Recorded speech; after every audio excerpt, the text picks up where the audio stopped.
This is one of the best ways to boost your confidence in your target language, reading a novel. But the way you approach it is crucial because you could very easily get overwhelmed and lose interest in it. So in this video, I'm going to walk you through how I read Harry Potter in Chinese, what approach I used in order to keep on going, and show you how you too can read a novel in your target language. In case we haven't met yet, hi, my name's Alex. I've been passionate about learning languages for as long as I can remember. I've learned over 10 languages in the last 10 years, and I make these videos in order to share the insights and lessons that I have learned, and to hopefully save you some frustrations that I had and help you reach your goals faster. So why did I read a novel in Chinese? I find that when we're learning a language, we go generally through 3 phases, which are characterized by high level of motivation, low level, and then high level again. The first phase is when we start out with the language. Our motivation is high, even though we don't understand much, because it's expected that we don't understand much, and we're actually excited at those few things that we do understand. But then when we come to the second phase, which most people call the intermediate plateau, we reach this phase where our expectations change from being excited at the things we understood to being frustrated at the things that we still don't understand. And that is a phase in which I found myself with Chinese. I have been studying Chinese on and off for the past few years, unfortunately not very regularly, and I found myself in this phase where the language still felt too strange, too foreign to me, and I still didn't feel comfortable enough in it. And this is a feeling that I have quite often towards languages, this feeling that I'm not yet comfortable enough with it. I've not yet spent enough time understanding. I've not spent yet enough time speaking it so that I feel confident that I can read or talk or converse in this language without issues.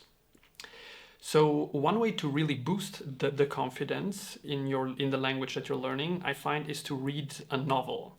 Why is that? I find that if you manage to work your way through a novel in your target language, that really proves to me that I'm able to consume advanced content in this language. I'm able to consume content that native people consume in this language. And that really makes me feel like throw something else at me now. I feel open to grab other things, other books, other films, and to get my teeth into them.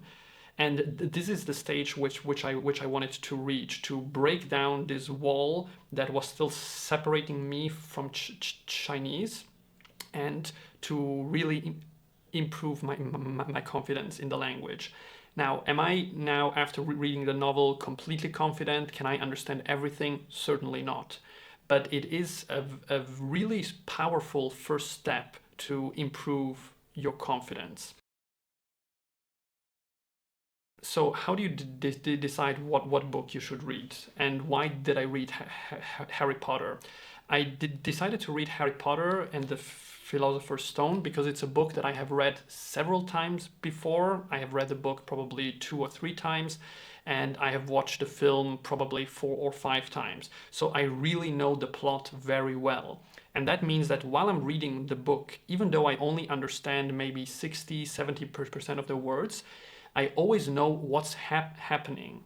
And this is really crucial. I have tried to read books that I had not read before directly for the first time in the target language, and that was really difficult because you're not going to understand everything, certainly, because you're still learning the language, and reading a whole novel where you constantly don't understand everything is really difficult. It really needs a high level of motivation and a high level of being comfortable with noise, which I did not have yet at that level.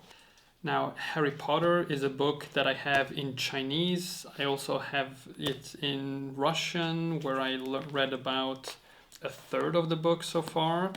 And I even have it in Persian, but I have not really read much of this yet. So how do we approach reading a novel in our target language? When we start reading, you'll obviously notice immediately that you don't understand every word. There's a lot of words that you don't understand.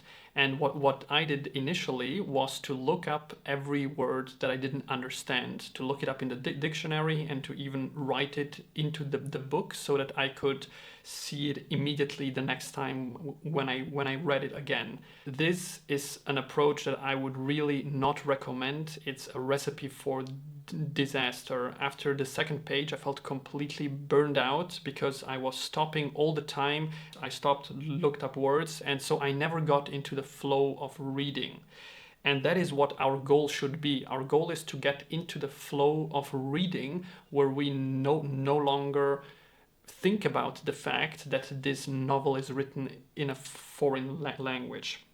Now, of course, we need to have a certain level where we do understand probably 70-80% of the words. I know that the research on comprehensible input says we should understand maybe 90-95% of the words, but I personally find it quite difficult to find content where I understand 90-95%. That is only when I'm at a really advanced level. I actually think it's quite okay to only understand 70-80% of the words, also because a lot of the words you don't really have to understand them, and that is something that you will realize while you are reading. It is okay to look up words. You should regularly look up words, but you need to develop a skill to know which words you should look up and which ones you don't. And that is a skill that you will not have beforehand. You will only get this through reading. As you keep on reading the novel, you will realize that there are again and again words that are just onomatopoeics, for example, like haha or oh, or they are words like he, na, and then started saying something. So it probably means he shouted or he screamed, and then it says what he screamed. But you don't really need to know that word. It's just a rather rare word for shouting or screaming or so. There are a lot of words which you don't need to look up because you understand from the context what it probably means. The words that I look up are words that I see at least 2 or 3 times. When I see a word and I feel like this is already the 3rd time that I see it and I still don't know what it is, then I would look it up. Another situation is when I feel like I really don't understand what's happening and it's because of this one word. Then and that's another situation in which I would look it up. So when you start out, it will be a little bit difficult at the beginning because you're not used to it yet. If it's the first time that you're reading a novel, you will need some time to get used to how to read a novel, how to become comfortable with the fact that you don't understand every word, how to understand when you should stop and look up a word and when you should not. Regarding looking up words, of course, there are different ways to read. So you can read a physical book like the one that I read, but I also read on Kindle quite a lot. And on Kindle, looking up words is, of course, much faster because you can just press on the word and then open a dictionary. That is easier, but it actually also comes with the risk that you will then fall back into this trap of looking up every single word because it's so easy to look up every single word. So it is important to develop this skill to know what to look up, when to look it up. So this is how I worked myself through the whole novel, and how did I manage to keep myself from burning out? I would say there's 2 main factors. The first, as mentioned, is to choose a book that you have read before. I think this is the main cause of burnout from reading content in a foreign language, that you don't know what's happening. You don't know what the plot is, and that makes it really difficult and really frustrating to keep on going. So choose a book, a novel that you have read before, preferably one that you have read several times, And the second is to develop this skill of knowing when to look up words and which words to look up. You will notice very soon this urge in you coming up, the urge to look up words. And when you notice this urge coming up, observe it, observe the urge, but don't act on it. Keep on going. And once you feel confident that this is a word that I really want to look up, then look it up. The thing is also that if you look up a word the first time that you see it, you're much less likely to remember it because you just saw it, you look it up, and one minute later you will already have forgotten what that word was. But if you keep seeing a word 2 times, 3 times, it already slowly ingrains itself in you, and you then look it up, you're much more likely to remember it. So looking up words that you see for the first time is to some extent a little bit of wasted energy, because one minute later you will have forgotten them already. So what did I learn from reading a novel in Chinese? Did I learn more Chinese? Certainly.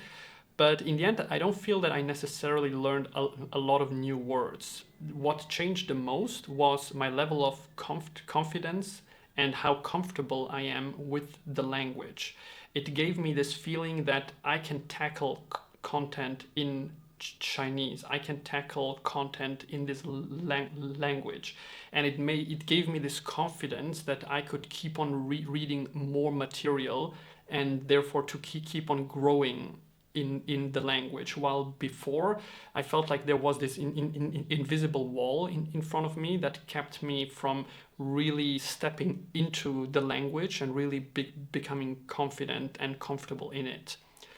One difficulty, the main difficulty certainly about reading a novel, is that it's not easy to find a novel that is at a low level, B1, B2, and so on.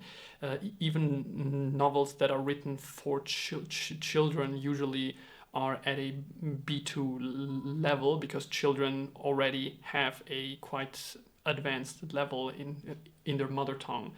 So that of course means that you can only read a novel once you have reached a slightly more advanced level.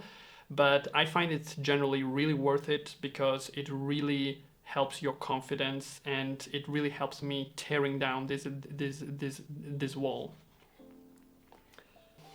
If you found this video helpful, please leave a like or a comment. I don't get so many comments yet on this channel, so I'll definitely reply to all of them. If you're interested in how I use audiobooks to learn a language, please check out this video here. Thanks a lot for watching, and I'll see you next time. Bye bye.